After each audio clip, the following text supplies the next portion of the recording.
Hello, नमस्ते प्यारे विद्यार्थियों, प्यारे दोस्तों, मैं अमृत कुमार आप सभी का most important class me and my top class में स्वागत करता हूँ। यहाँ पर मैं बात करने वाला हूँ कि अगर आप फर्स्ट सेमेस्टर में हैं, अभी न्यू स्टूडेंट हैं और आपने मेजर माइनर को तो सिलेक्ट कर लिया होगा, काफ़ी सारे सिलेबस तो आपको मिल गए होंगे क्योंकि हमने आपको सब्जेक्ट वाइज मेजर और माइनर के सिलेबस बताए हैं। अगर कुछ बचे हैं, अगर आपको कुछ सिलेबस नहीं मिला है तो वो कमेंट कर लीजिएगा।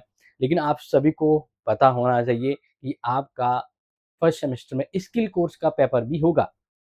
यस, तो अब स्किल कोर्स जैसे आपके मान लीजिए 2 सब्जेक्ट है, तो स्किल कोर्स हर सब्जेक्ट का होता है, बट आपको एनी हाउ वन किसी में से भी एक आपको स्किल कोर्स लेना है, मतलब बहुत सारे सब्जेक्ट है, तो उसमें से जैसे आपने मेजर माइनर को जिसमें लिया है, तो मेजर माइनर में से आपको स्किल कोर्स लेना चाहिए या कोई और लेना चाहिए, तो यहाँ पर मैं आपको रिकमेंड करूँगा और बताऊँगा कि कौन-सा स्किल कोर्स बेस्ट, ईज़ी है और पैटर्न क्या है। देखो, आप सभी को लगभग पता होगा, अगर नहीं पता है तो हम कॉलेज लाइफ को बेहतर बनाने के लिए पूरी क्लासेस देते हैं। शाम को आपके लिए क्लास आती है 7 बजे, ठीक है ना? ये भी ध्यान रख लेना।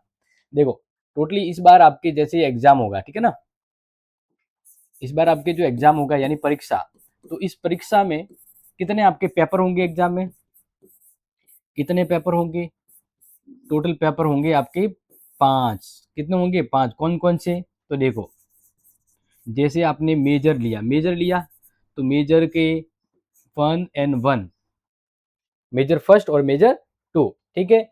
इसी प्रकार से फिर माइनर क्या होगा? माइनर, माइनर का एक पेपर होगा। समझ में आ रहा है कि नहीं आ रहा है? आ जाना चाहिए। क्लियर? सिंपल ही है। इसी तरह से एक होगा आपका स्किल कोर्स का पेपर होगा एक, और इसी तरह से एक होगा आपका कंपल्सरी का एक पेपर होगा, ठीक है? कंपल्सरी जैसे फिलहाल हिंदी होगा आपके बीए वालों के और बीएससी वालों के जनरल इंग्लिश होता है। तो देखो 1, 2, 3, 4, 5 टोटल कितने पेपर होंगे? 5 पेपर होंगे, ठीक है? अब देखो, ये जो है ना मेजर और माइनर, ये पर पेपर 150 नंबर, 150 मतलब 120 नंबर का पेपर और 30 नंबर आपके कॉलेज से जाएँगे। स्किल कोर्स और ये जो है, ये आपके 60 प्लस 15 मतलब 60 नंबर का तो पेपर आएगा, 15 नंबर यूनिवर्सिटी भेज जाएँगे। तो अब बात करते हैं अगर आपका स्किल कोर्स में पैटर्न क्या रहेगा? स्किल कोर्स अगर जो भी लोगे, तो स्किल कोर्स का सिलेबस तो मैं सभी सब्जेक्ट का बता रहा हूँ, बट परीक्षा पैटर्न क्या रहेगा? परीक्षा पैटर्न, ठीक है ना? देखो ध्यान रखना, तो मैं यहाँ पर आपको जो बता रहा हूँ इसको नोट कर लीजिएगा अच्छे से कि सब्जेक्ट वाइज मेजर माइनर का तो मैंने ऑलरेडी बता दिया पैटर्न वगैरह, आप इसका देख लीजिए। इसमें आपके टोटल कितनी यूनिट है स्किल कोर्स में? 5 यूनिट आती है। टोटल कितनी यूनिट आती है? 5। तो पैटर्न क्या होगा ध्यान रखना, पैटर्न होगा कि आपके 60 क्वेश्चंस आएँगे, एक-एक नंबर का, और 60 नंबर का पेपर होगा आपका। मतलब पेपर आपका होगा एमसीक्यू, एमसीक्यू मतलब मल्टीपर्पज़ चॉइस यानी अभ्यसोदय वाले प्रश्न आएँगे, ठीक है? और इस प्रकार से फिर आपके कॉलेज से जो भेजे जाते हैं वो 15 नंबर, तो टोटली बात करें तो आपका स्किल कोर्स एक 75 नंबर का है। क्लियर? परीक्षा में क्या आएँगे? अभ्यसोदय वाले प्रश्न आएँगे 60। हाँ, थोड़ा बहुत इसमें फेर-बदल हो सकता है लेकिन फिलहाल के लिए आप ध्यान रख लेना। तो ये मैंने आपको बता दिया पैटर्न। अब बात करते हैं किस सब्जेक्ट का कौन-सा स्किल कोर्स है। मैं हिंदी और इंग्लिश दोनों मीडियम के सिलेबस यहाँ बताऊँगा। ध्यान रखना, इंग्लिश का रीड आउट नहीं कराऊँगा, सिर्फ़ स्क्रीनशॉट ले लीजिएगा। हिंदी का जो है वो मैं आपको पढ़ाऊँगा, ठीक है? देखो, सबसे पहले बात करते हैं बेसिक ऑफ डेमोग्राफी। ये जो स्किल कोर्स है इकोनॉमिक्स का, जिसके मान लीजिए इकोनॉमी का स्किल कोर्स लेना हो या इकोनॉमी का स्किल जानना हो तो एक बार देख लो यहाँ पर। ये है पहली यूनिट। पहली यूनिट है, पहली यूनिट का आपका देख लीजिए क्योंकि पूरा नहीं पढ़ पाऊँगा क्योंकि हिंदी इंग्लिश डबल-डबल है तो लंबी हो जाएगी क्लास, ठीक है? ये है दूसरी यूनिट फर्टिलाइज़ स्टैटिक्स, ये तीसरी इमिग्रेशन, और चौथी यूनिट पॉपुलेशन, एंड पाँचवीं यूनिट है source of the demographic data in India. Clear? हाँ, आप इसको जैसा स्क्रीनशॉट लेना चाहो ले लीजिएगा। अब मैं इसी का जो इकोनॉमी का मैंने अभी आपको स्किल कोड बताया स्क्रीनशॉट लिया, उसका हिंदी में पढ़ के बता रहा हूँ, सुन लीजिएगा। जनसांख्यिकी का अर्थ, दायरा और महत्व, जनसंख्या के सिद्धांत जैसे माल्थर का सिद्धांत, अनुकूलन का सिद्धांत और जनसांख्यिकीय संक्रमण का सिद्धांत। यूनिट 2 में प्रजनन क्षमता के आंकड़े जैसे क्रूड बर्थ रेट, आयु विशिष्ट प्रजनन दर, सामान्य प्रजनन दर, कुल प्रजनन दर, मृत्यु के आंकड़े जैसे मातृ आयु, मृत्यु दर, शिशु मृत्यु दर, जो आईएमआर कहते हैं, भारत में बच्चों का स्वास्थ्य। फिर यूनिट 3 में है प्रवास, अर्थ, प्रकार, मापन, आंतरिक और अंतर्राष्ट्रीय प्रवास के कारण और प्रभाव, फिर शहरीकरण के प्रभाव और कारण। फिर फोर्थ यूनिट में जनसंख्या वृद्धि और आर्थिक विकास, जनसंख्या का गुणात्मक नियंत्रण, मानव विकास सूचकांक, एसडीआई लिंग विकास सूचकांक और भारतीय स्वास्थ्य पर जनसंख्या के प्रभाव। क्लियर। इसी प्रकार पांचवी यूनिट है भारत में जनसांख्यिकी डेटा के स्रोत, भारत में जनसांख्यिकी जनगणना, प्रकृति, तरीके, सामान्य कमियां और वर्तमान में जनसंख्या, आयु की विशेषता और भारत में परिवर्तन। हाँ, मैं आपको कंफ्यूज नहीं करूंगा, लास्ट में ये भी बताऊंगा कि कौन सा स्किल कोर्स आपको लेना चाहिए। एज यूजुअल आपके आगे भी काम आएगा और आपका एग्जाम भी बेस्ट हो जाएगा और मल्टीपर्पज है। मतलब शॉर्ट में कहूँ, वो स्किल कोर्स जो बेस्ट है और आपको लेना चाहिए वो मैं आपको बताऊंगा लास्ट में कि कौन सा आपको लेना चाहिए। ठीक है, फिलहाल से भी देख लीजिए एक बार। अब बात करते हैं जिनके इंग्लिश लिटरेचर का मान लीजिए स्किल कोर्स लेना है, तो उसका नाम है इंग्लिश फॉर बिजनेस स्किल। ठीक है ना, वो अपनी इच्छा से, बाकी जरूरी नहीं है कि आप यही लें, हम तो अलग अलग आपको बता रहे हैं कौन सा लेना चाहिए वो भी बताएंगे। यूनिट फिफ्थ में the role of the English international business type of the administration communication verbal and written by the principle of the effective communication in business. इसी तरह से यूनिट टू में है, देख लीजिएगा, पूरा पढ़ने की जरूरत नहीं है, बस आप स्क्रीनशॉट ले लीजिए जिनको इंग्लिश वाला देखना हो। एंड यूनिट थर्ड में जो स्किल कोर्स रहेगा वो आप देख लीजिएगा। And unit four, unit five, ध्यान रखना एमसीक्यू टाइप होगा आपके ये पेपर। ओके, नेक्स्ट बात करते हैं इसी तरह से। तो अब है एलिमेंट्री कार्टोग्राफी यानी ज्योग्राफी का स्किल कोर्स। किसका? जिन्हें ज्योग्राफी का स्किल कोर्स लेना चाहता है या देखना है, तो इंग्लिश में तो आप स्क्रीनशॉट ले लीजिए क्योंकि इंग्लिश का मैं पढ़ूंगा नहीं, हिंदी का ही पढ़ूंगा। पहला है फर्स्ट कार्टोग्राफी यूनिट फर्स्ट में, सेकंड में मैप स्केल, थर्ड में है रिप्रेजेंटेशन ऑफ ग्लोबल डाटा यानी जो डाटा इसका किस प्रकार से प्रस्तुतिकरण करना होता है, एंड द रिलीफ रिप्रेजेंटेशन। और फिफ्थ यूनिट में है इंट्रोडक्शन टू मॉडर्न कार्टोग्राफी। तो ये 5 यूनिट के ज्योग्राफी के सिलेबस है, स्क्रीनशॉट ले लिया होगा आपने। अब एलिमेंट्री कार्टोग्राफी जो है ज्योग्राफी का जो है वो मैं आपको हिंदी में बता रहा हूँ। देखिए, पहला कार्टोग्राफी, अर्थ, दायरा और महत्व, नक्शे के प्रकार, इस्लाकृति और विषय आधारित है। फिर नक्शे के बुनियादी घटक जैसे पैमाना, दिशा, प्रतीक, लीजेंड, नक्शा पढ़ने और समझने का परिचय। यूनिट टू में है नक्शे का पैमाना, अवधारणा और प्रकार, कथन, प्रतिनिधि, ग्राफिकल पैमाना, पैमाने की बदलना, नक्शे से दूरी, क्षेत्र मापन, नक्शे को बड़ा और छोटा करना। इसी प्रकार से यूनिट थर्ड में है भौगोलिक डेटा का प्रदर्शन, जिन साधारण ग्राफ, लाइन, बार, आरेख, बुनियादी विषय आधारित मैपिंग तकनीक जैसे डाटा मैप, कोरोलेप्त और आरेखीय नक्शे, डेटा वर्गीकरण और प्रस्तुतिकरण के सिद्धांत। फिर यूनिट फोर में है धरातलीय स्वरूप, रिलीफ का प्रदर्शन, धरातलीय स्वरूप दिखाने के तरीके जैसे कंटूर, हैंडर, हैचर्स, शेडिंग और स्पॉट हाइटलिट, कंटूर नक्शे की व्याख्या, नक्शे के ढलान, भू आकृतियां, जल निकास पैटर्न और पहचान। ध्यान रखना, आपको स्किल कोर्स ज्योग्राफी का है तो ज्योग्राफी का लेने की जरूरत नहीं है, आप वो लीजिए जो इजी है, क्योंकि जहां तक मुझे लग रहा है अभी तक मैंने आपको जितने भी बताए सब थोड़े हार्ड लग रहे हैं, यानी इस प्रकार के स्किल लेने में दिक्कत हो जाएगी क्योंकि आपका मेन सिलेबस नहीं पढ़ा तो ये दिक्कत हो जाएगी। ठीक है ना, क्योंकि आपको मेजर के जो 6 पॉइंट क्रेडिट होते हैं लेकिन स्किल के 3 पॉइंट ही होते हैं, तो ध्यान रखना स्किल कोर्स का वजन आधा रहता है। और फिफ्थ में है आधुनिक कार्टोग्राफी का परिचय, डिजिटल मैपिंग की बुनियादी बात है, जीआईएस, रिमोट सेंसिंग का परिचय, योजना बनाना, संसाधन प्रबंध, भौगोलिक विश्लेषण में कार्टोग्राफी का महत्व। फिर है सृजनात्मक लेखन, ये किसका है? ये हिंदी साहित्य, हिंदी साहित्य का स्किल कोर्स है, पूरा देख लीजिएगा क्योंकि हिंदी का हिंदी में होता है। यूनिट फिफ्थ फर्स्ट शुरू करें तो सृजनात्मक लेखन का स्वरूप, अर्थ और गुण, सृजनात्मक लेखन का परिचय एवं व्यक्तिगत निर्माण, रचनात्मक लेखन में सामाजिक और सांस्कृतिक चेतना। फिर यूनिट टू में है सृजनात्मक लेखन में रचना का निर्माण का आधार, सिद्धांत, उद्देश्य और रचना के कारण एवं वर्तन की समस्या और प्रेरणा के स्रोत। यूनिट थ्री में है रचनात्मक लेखन और भाषा, भाषिक संदर्भ, स्थानीय वर्ग, व्यवसाय, तकनीक के विशेष संदर्भ में, और हिंदी साहित्य में नवाचार और समीक्षाएं।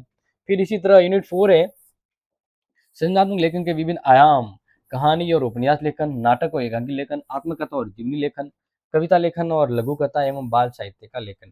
फिर यूनिट फिफ्थ जो है जनसंचार माध्यमों के लेखन, जैसे प्रिंट माध्यम, रेडियो लेखन, टेलीविजन लेखन और पटकथा लेखन। तो अभी तक के देखा जाए तो हिंदी का थोड़ा इजी है लेकिन थोड़ा टफ भी है क्योंकि एक साथ इतना बड़ा तैयार नहीं हो सकता है, और इससे भी बढ़िया इजी हम बताएंगे क्योंकि देखो आगे बढ़ते जाते हैं। और समझिएगा, ध्यान रखना, cultural heritage and handicraft in Jodhpur, history का स्किल कोर्स। और मैं आपको वैसे बता दूं कि अभी मैं जितने भी सिलेबस आपको बताने जा रहा हूं, आपको क्या करना है मैंने पहले ही कहा है, आप कि मान लीजिए हिस्ट्री या इंग्लिश लिटरेचर है या कोई भी है, या फिर आपके हिस्ट्री सिलेबस में नहीं है, फिर भी आप ये स्किल कोर्स ले सकते हैं। Get it? समझ आ चुका होगा। मतलब आपको दो बेस्ट स्किल कोर्स बताऊंगा।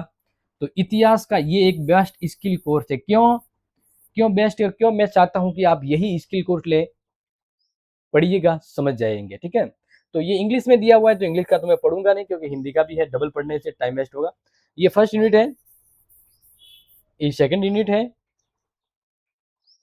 Third unit, fourth unit and fifth unit. Clear? तो अब इसका हिंदी वर्जन देख लीजिए। जोधपुर की सांस्कृतिक विरासत और हस्तशिल्प इतिहास का ये स्किल कोर्स का पाठ्यक्रम देखो। यूनिट फर्स्ट में मारवाड़ की भौगोलिक पृष्ठभूमि देखो, ध्यान रखना, बड़ा ही मजेदार है, मतलब बहुत अच्छा स्किल कोर्स है ये। मारवाड़ की पृष्ठभूमि में देखो, मारवाड़ में राठौड़ वंश की स्थापना, जोधपुर की स्थापना, मारवाड़ के शासकों की उपाधि और सम्मानजनक पदवियां, जोधपुर राज्य का प्रतीक चिन्ह और जोधपुर राज्य का दूसरा गीत। तो अभी से समझ में आ चुका होगा क्यों हिस्ट्री का इजी है स्किल कोर्स। आगे देखो यूनिट 2 में क्या है, अभी आगे और आपको समझ में आएगा। देखिए यूनिट 2, मारवाड़ की धार्मिक लोक मान्यता, जैसे थान परसों दी दो, भगवान परसों दे दियो, जात देना, जात देवा जाओ ने, जात देना, यस, फड़, ओरण, खेजड़ली, झुंझार जी बावची, मंडोर भैरू, काला गोरा भैरू, है ना। इनके बारे में तो आप ऑलरेडी जानते हैं। ये पहले ऐसे स्किल कोर्स है जो आपको लग रहा होगा अपना है। क्यों? क्योंकि देखो, जैसे लोक देवता है, रामदेव जी, पाबू जी, गोगा जी, म्या जी, हड़बू जी, सांकला जी, मल्लीनाथ जी, वीर तेजा जी और जाम्बो जी। लग रहा है ना स्किल कोर्स बढ़िया है। यस। नेक्स्ट है यूनिट थर्ड, जन आस्था के केंद्र, जोधपुर के प्रमुख मंदिर। और ध्यान रखना, आप अपने हिसाब से इसके अलावा भी कोई स्किल कोर्स लेते हैं तो मैं आपको एक चीज बता दूं कि मैं यहाँ सभी स्किल कोर्स की क्लास नहीं ले पाऊंगा, क्योंकि इतना पॉसिबल नहीं है, अलग अलग और भी क्लासें होती है। इसलिए मैं फर्स्ट सेमेस्टर के कोई दो सिलेबस का स्किल कोर्स की पूरी क्लास कंटेंट सब कुछ दूंगा। पहला तो ये वाला, ये जो सिलेक्ट कर लेता है उसको पूरी क्लास मिल जाएगी। ठीक है। मारवाड़ में नाथ संप्रदाय का उदय प्रसार, मारवाड़ की लोक देवियां, मारवाड़ का डिंगल, जमाल, चिलोका, चिरंजा साहित्य, मिसल, सियारत व्यवस्था, ताजिम और कुरब। फिर फोर्थ यूनिट में जोधपुर में हस्तशिल्प और मूर्तिकला के प्रकार, मारवाड़ की काष्ठ कला यानी लकड़ी की कला, टेरिकोटा, ब्लू पोटरी, लोहे का काम, जैसे हाथी दांत, लोहे का काम वो अलग होता है, इसमें भी अलग है, मीनाकारी, उस्ता कला, टेक्सटाइल, एल्फिक work, hand block printing, tie and dye, bandhani. इसके अलावा दाबू प्रिंट, सटाई और कालीन। ये तो अभी मैंने फोर्थ यूनिट ही बताया। पांचवा यूनिट देख लो। पांचवा यूनिट, जोधपुर में हस्तशिल्प उत्पाद, जैसे जोधपुर का बादला वर्ल्ड फेमस है ना, कलात्मक फर्नीचर और हस्तशिल्प का केंद्र जोधपुर, धातु हस्तशिल्प जोधपुर, अजरक प्रिंट का योगदान, निर्यात उद्योग जोधपुर की हस्तशिल्प फैक्ट्री, उत्पादन प्रक्रिया, हस्तशिल्प उत्पादों का प्रयोग और निर्माण कौशल, फील्ड विजिट। क्लियर? देखो एक और चीज बताना चाहूंगा कि आपके मान लीजिए मार्केट में बुक वगैरह है या नहीं, लेकिन एक चीज आपको बता दूं कि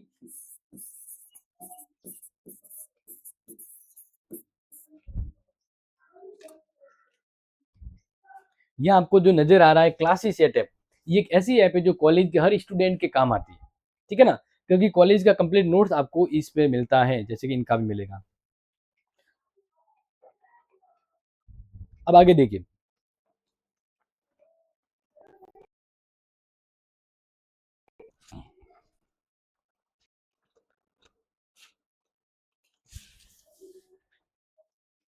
अब ये है होम साइंस का स्किल कोर्स। अगर किसी को होम साइंस का स्किल कोर्स लेना है तो बिल्कुल डेफिनेटली ले सकते हैं।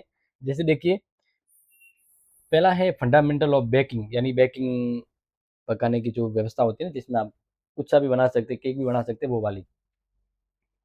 फिर इकाई 2 में बेकिंग प्रोडक्ट, बेकिंग के द्वारा कौन कौन से प्रोडक्ट है वो। फिर थर्ड यूनिट है कन्फेक्शनरी एंड एडवांस टेक्निक। फिर है इसी तरह से इसमें इतनी यूनिट है। तो अब देखो बेकरी और कन्फेक्शनरी यानी होम साइंस के स्किल कोर्स में आपको क्या क्या है देख लो। बैंकिंग के मूल सिद्धांत, बैंकिंग का कन्वेंशन का इतिहास, दायरा, सामग्री, मैदा, चीनी, फैट, अंडे, दूध, यीस्ट, नमक, नमक, पानी, गुण कार्य। फिर खमीर उठाने वाले एजेंट, बैंकिंग में ग्लूटेन और फर्मेस्टेटिंग, बैंकिंग के लिए जरूरी उपकरण और बर्तन, बैंकिंग के सिद्धांत, बैंकिंग में आम कमियां उसके उपाय। फिर बेकरी उत्पाद, bread, cake, pastry, biscuit, pizza, bakery. इसके अलावा थर्ड यूनिट में कन्फेक्शनरी और एडवांस तकनीकी, चीनी से बने चीज़ें, चीनी यानी शक्कर से बनने वाली चीज़ें। फिर है चॉकलेट, इसके प्रकार, मोल्डिंग, टैंपिंग, फिलिंग, फोर्डेंट, फ्रज, न्यूटन, ये सब अलग अलग एक्टिविटी। आइसिंग, ग्लेजिंग, फ्रस्टिंग, आधुनिक ट्रेड, बेकरी और कन्फेक्शनरी, बेकरी और कन्फेक्शनरी इंडस्ट्री में सुरक्षा और खाद्य व्यवस्था को लेकर। क्लियर? अब स्टूडेंट, जो मैंने आपको कहा था कि 2 स्किल कोर्स पढ़ाऊँगा, दूसरा ये, मतलब ये दोनों के दोनों स्किल कोर्स की पूरी क्लास लूँगा, कंटेंट पूरा मिलेगा, अपनी क्लास ही सेट है और यहाँ हो। ये किसका है? Managing election and champion, political science का स्किल कोर्स। किसका? पॉलिटिकल साइंस का। एक बार इंग्लिश में जिसको स्क्रीनशॉट ले लो, electoral demography and electoral process in India. Total इनके 5 चैप्टर है इसमें, पहले यूनिट में। दूसरा election champion, tradition and modern method, इसमें भी 1 2 अलग अलग चैप्टर हैं टोटल। फिर third unit media and elections, तो इसमें role of the print media, ये जो है मतलब आप देख लीजिएगा, वो मैं पूरा हिंदी बता रहा हूँ आगे। Election finance and fund management, election के द्वारा कैसे होता है।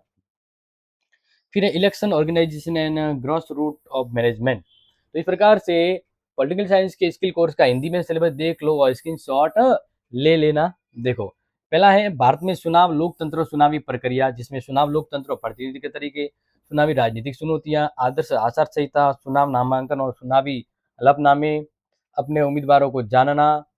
फिर चुनाव प्रसार, पारंपरिक और आधुनिक, चुनाव प्रसार के पारंपरिक पोस्टर, पैम्पलेट, रैलियां, चुनाव प्रसार के लिए तकनीकी और टेक्नोलॉजी का इस्तेमाल, यानी आज के समय इलेक्शन होता है तो क्या क्या तरीके अपनाए जाते हैं, क्या टेक्नोलॉजी होती है, किस प्रकार से, मतलब एक बहुत ही अच्छा रियलिटिक टाइप में आपके काम आने वाला है, क्योंकि इलेक्शन तो होते ही है और ये चीज़ें आपके काम आने वाली है। फिर चुनाव प्रसार में नैतिकता, चुनाव प्रसार में कौन कौन से टेक्नोलॉजी संसाधन का उपयोग और दुरुपयोग होता है। फिर है मीडिया, संचार में मीडिया का क्या योगदान है, जेड जेन आ चुकी है तो मीडिया का क्या योगदान है देख ही सकते हैं। चुनावों में प्रिंट मीडिया की भूमिका, चुनावों में इलेक्ट्रॉनिक मीडिया की भूमिका, इसी तरह चुनाव में प्रसार सोशल मीडिया की भूमिका। नेक्स्ट है चुनाव प्रसार में फेक न्यूज़ का क्या मुद्दा होता है, आराम से आप इसमें लिख सकते हैं।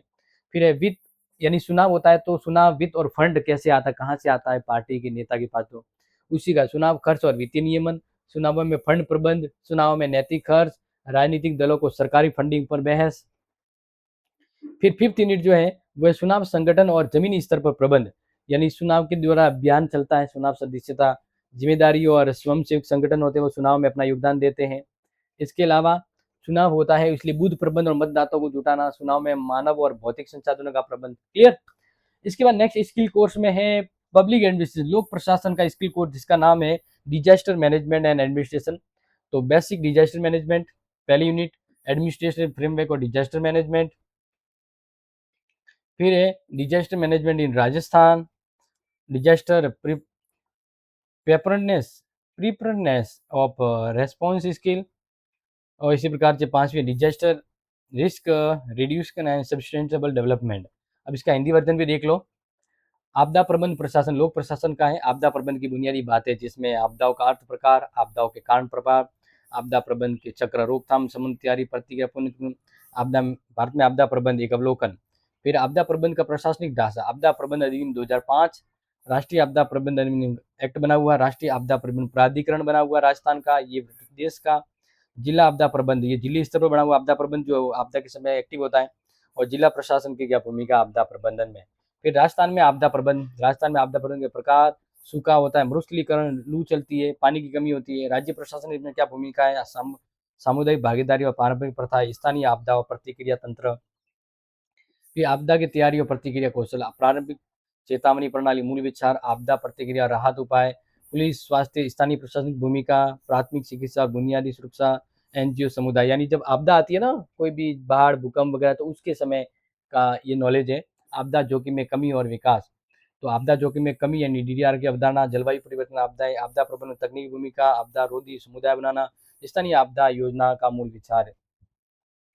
फिर है ग्लोबलाइजेशन एंड सोसाइटी, ये है सोशियोलॉजी का स्किल कोर्स, जिसमें पहला है ग्लोबलाइजेशन यूनिट, दूसरा है डेफिनेशन ऑफ द ग्लोबलाइजेशन, तीसरा है कॉन्सिक्वेंसेस ऑफ द ग्लोबलाइजेशन, चौथा है impact of the globalisation in India, and next fifth है global society movement in resistant. तो इसका हिंदी वर्जन भी देख लो।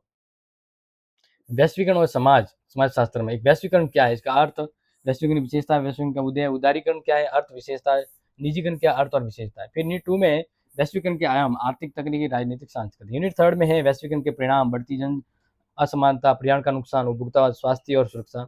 यूनिट 4 में है भारतीय संदर्भ में वैश्वीकरण का प्रभाव, सांस्कृतिक प्रभाव, शिक्षा पर प्रभाव, धर्म पर प्रभाव, महिलाओं पर प्रभाव। यूनिट 5 में है वैश्विक सामाजिक आंदोलन और प्रतिरोध, जैसे ऑल्टर ग्लोबलाइजेशन आंदोलन, नव उदारवाद और IMF, विश्व बैंक जैसी आपदाओं के अलोकतांत्रिक स्वरूप के खिलाफ जमीनी स्तर पर प्रतिरोध।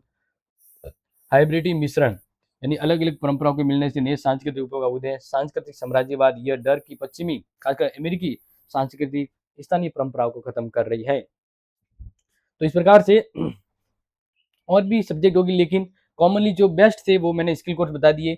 इसमें आपको कौन सा स्किल कोर्स लेना है, आपको कौन सा लेना है, मैं आपको सिंपल सा बता देता हूँ। एक तो आप पॉलिटिकल साइंस, कौन सा स्किल कोर्स लेंगे, अपने कॉलेज वालों को बोल देना कि ये स्किल कोर्स आप देख लो, सर ने बताए हैं, या तो पॉलिटिकल साइंस का स्किल कोर्स लो,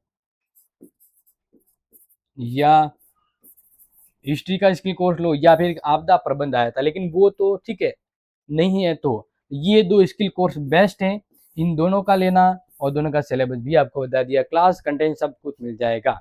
तो समय निकाल कर मैंने आपके लिए इम्पोर्टेंट जो क्लास दी है। आपकी एक जिम्मेदारी है कि हर वो एक स्टूडेंट जो फर्स्ट सेमेस्टर में एडमिशन लिया, उनको पता होना चाहिए कि कितने पेपर होंगे और स्किल कोर्स का सिलेबस क्या है। Do it, share it. मिलते हैं अगली इंपॉर्टेंट क्लास में। जय हिंद, जय भारत।